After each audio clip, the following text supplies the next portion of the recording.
just an example of a cosmos. All right, you have a center point, right? And you have a sphere. Where you see circles, they're actually spheres of energy. All right, you have one sphere, two sphere, and a third one in the center, the smaller ones, and then lots of these little ones in the center. What this is showing us is consciousness comes out from the center point into this domain, or this sphere. It's called the Hara body. And first, it individuates into the two larger spheres, and they individuate into sets, and this all happens at the same time, right? Expands outward. These are called, when it expands outward, it's called Ikashi expansion cycles, where consciousness is coming out from the God Source consciousness field into the smaller form or structure of materialization, and expands out through these cycles simultaneously, one on each side. This particular line is referred to as a vector, time space vector. One end of it is referred to as an event horizon. So one time vector has two event horizons, right?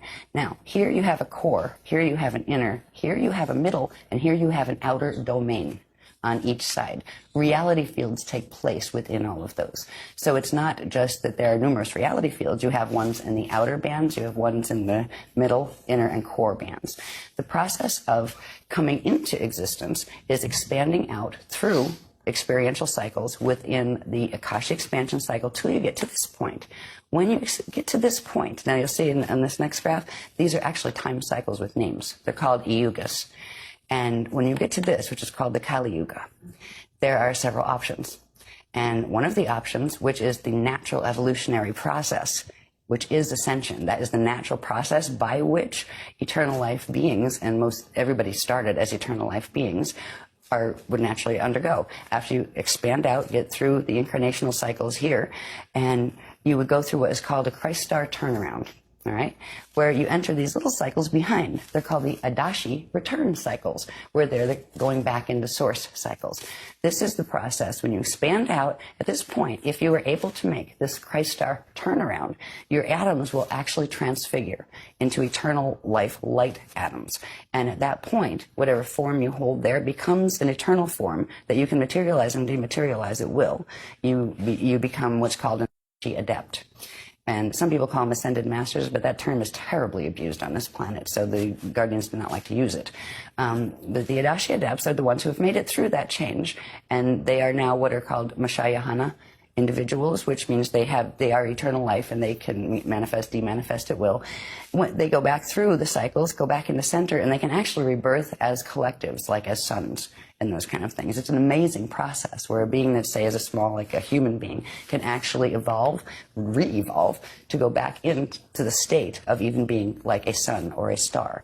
And it is an eternal process. There is no death involved in that process. That is the natural process for life forms. So when we're talking about ascension, it is about doing the natural re-evolutionary process. But that is not happening on this planet. When we get to this point of the Kali Yuga expansion, there are other things that can happen too. There are certain qualities about the science of ascension that are very, very much about physics. Right? And there are consequences in physics. If things are not working well on a planet, it affects the body of the people who live on it, and the animals who live on it, and the plants who live on it. And if certain things are not working well in the body, the DNA does not function properly, the body will not produce the chemicals, and a particular one called celestaline, that is required in order to allow the atoms to merge with their antiparticles without annihilating. That allows particle and antiparticle to come together. They shift angular rotation of particle spin, and you can literally turn into a radiation wave, and that's what it means actually to go into full Merkaba and be able to go through gates. That is the process by which you go through stargates. So if we talk about ascension, it is the natural process of being able to expand out. We were out in the Kali Yuga cycles, finally we're out here. Now we have choices. We can ascend, or if we get stuck here, there's another path that we can take. It's called the Kali Rama path. It is the path of step back.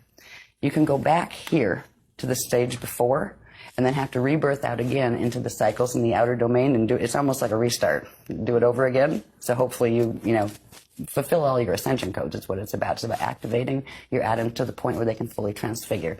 And if you can do it in a cycle again, then you can ascend again. There's another path that can occur here. There are basically 3 paths. The other one's called the path of Kalidima.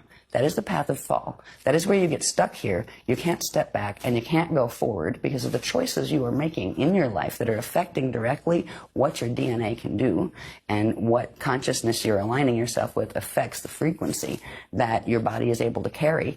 And if you get stuck here, you will reincarnate in this cycle until the quantum you came in with burns out.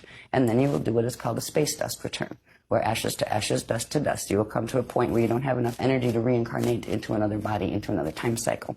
And you will eventually simply just go back. And eventually everybody goes back.